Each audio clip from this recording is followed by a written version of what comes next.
जय श्री राधे मित्रों। मैं सुभाष चंद्र शास्त्री आप सभी का अपने YouTube चैनल पर बहुत बहुत स्वागत करता हूं। बहुत बहुत नमस्कार बंधुओं। आज 5 नवंबर 2022 दिन शनिवार, कार्तिक मास शुक्ल पक्ष की द्वादशी तिथि एवं आज भगवती तुलसी जी का विवाह है। सभी भक्तजन श्रद्धा से मिलकर के भगवती तुलसी का विवाह करते हैं। तुलसी विवाह बड़े धूमधाम से लोग मनाते हैं, जिसमें तुलसी जी के विषय में जानना अत्यंत आवश्यक होता है। मैं आपको एक छोटा सा प्रसंग बताने जा रहा हूँ कि तुलसी जी का विवाह जो है क्यों मनाया जाता है।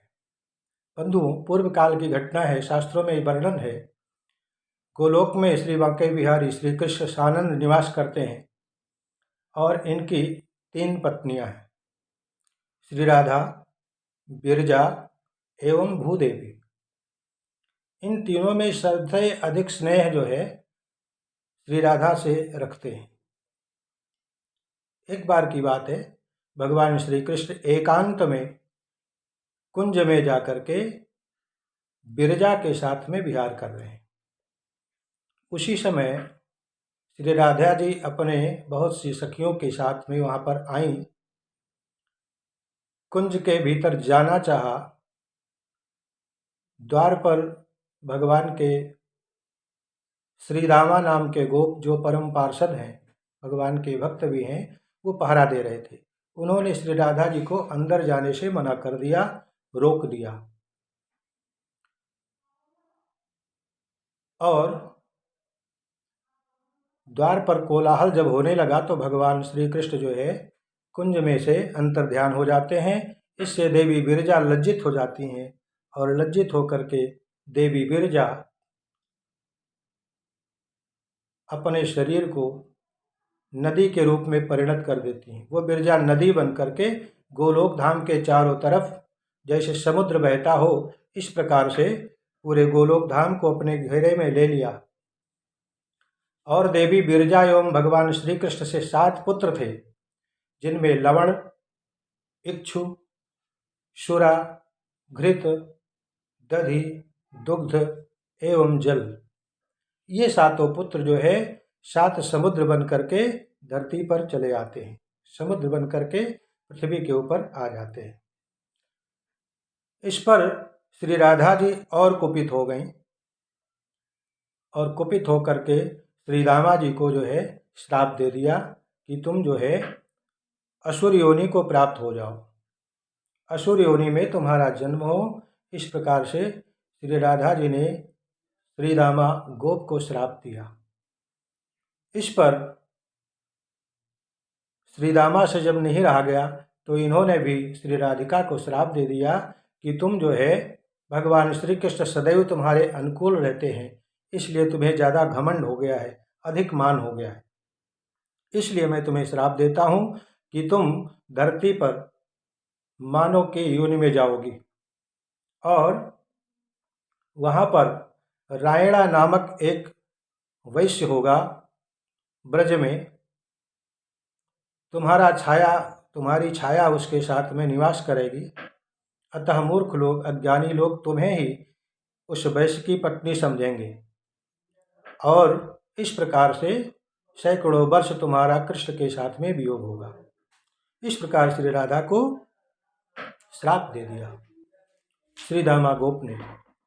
जब कोलाहल सुना, भगवान श्री कृष्ण पुनः प्रकट होकर के वहाँ पर आ जाते हैं और श्री दामा को कि कहा, अरे भैया तुम चिंता मत करो, राधिका ने तुम्हें श्राप दे दिया है, ठीक है, मैं तुम्हें बता रहा हूँ, कह रहा हूँ कि तुम जो है त्रैलोक्य विजयी शंखचूड़ नामक असुर होगे और कालांतर में भगवान शिव के त्रिशूल के द्वारा तुम्हारी मृत्यु होगी और पुनः तुम हमारे धाम को प्राप्त हो जाओगे। एवं श्री राधिका को कहा कि हे राधा, तुम तो नित्य हमारी सहचरी हो, हमारा तुम्हारा वियोग तो कभी हो ही नहीं सकता। मैं भूतल पर आकर के ब्रज में कुंज वन में आकर के विहार करूँगा तुम्हारे साथ में, लेकिन श्रीदामा के श्राप को सत्य साबित करने के लिए कुछ समय के लिए तुम्हारा धरती पर हमसे वियोग भी होगा, इसलिए तुम सभी निश्चिंत हो जाओ। ऐसा भगवान ने दोनों को आशीर्वाद दिया एवं वचन दिया। कहते हैं कि वही श्रीदामा नामक गोप दंभ नामक असुर के यहाँ जाकर के शंखचूड़ के रूप में उत्पन्न हुआ, और जिसे हम तुलसी कहते हैं, ये तुलसी पूर्व काल में वृंदा नाम की एक कन्या असुर योनि में उत्पन्न हुई, और असुर योनि में जन्म होने के बावजूद भी भगवान श्री कृष्ण से बड़ा ही लगाव था। भगवान श्री कृष्ण की, श्री हरि विष्णु की सदैव पूजा किया करती थी, ध्यान करती थी। समय आने पर संयोगवश शंखचूड़ नामक असुर के साथ में उन्हीं देवी का विवाह हुआ। ये देवी वृंदा एवं तुलसी हरि भक्ति के साथ साथ अपने पति की भक्ति किया करती थीं, पतिव्रत धर्म का पालन करती थीं। असुर शंखचूड़ जब तीनों लोक में अपना प्रभाव फैला चुका, त्रैलोक कांपने लगा, थर थर कांपने लगा। कोई देवता इसे नहीं मार पाया, क्योंकि ब्रह्मा जी की तपस्या करके इसने वरदान भी प्राप्त किया था कि किसी देव के द्वारा हमारा वध न हो सके। इंद्रादिक देवता भगवान शिव जी भी अपने गणों के साथ शंखचूड़ के साथ में युद्ध करते हैं, लेकिन विजय नहीं प्राप्त होती है। तब भगवान शिव की प्रेरणा से श्री कृष्ण भगवान वासुदेव अपना शंखचूड़ का रूप लेकर के और तुलसी का अर्थात वृंदा का सतीत्व नष्ट करते हैं। तब जाकर के भगवान शिव के द्वारा शंखचूड़ मारा जाता है। जब भगवान श्री हरि अपने स्वरूप में आते हैं, इन्हें देख करके तुलसी ने कहा कि अरे श्री हरि, तुम तो बड़े ही निठुर हो, तुम्हारे अंदर तो दया का लेश मात्र नहीं है।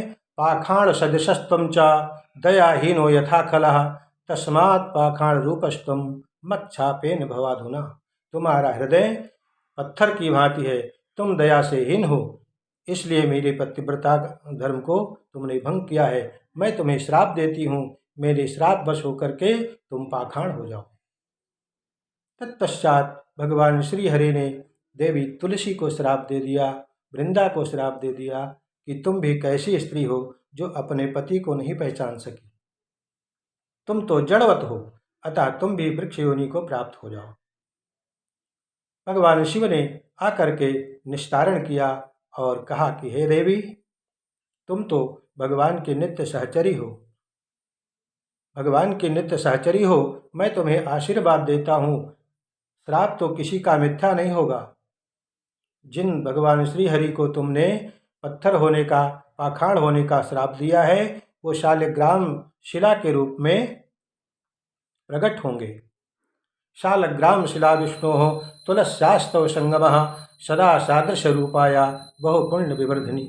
तुम्हारा और भगवान श्री हरि का नित्य साथ है, इसलिए मेरा आशीर्वाद है और मेरे वचन को पालन करते हुए तुम तुलसी का वृक्ष बनोगी और यह भगवान नारायण शालिग्राम शिला बनेंगे।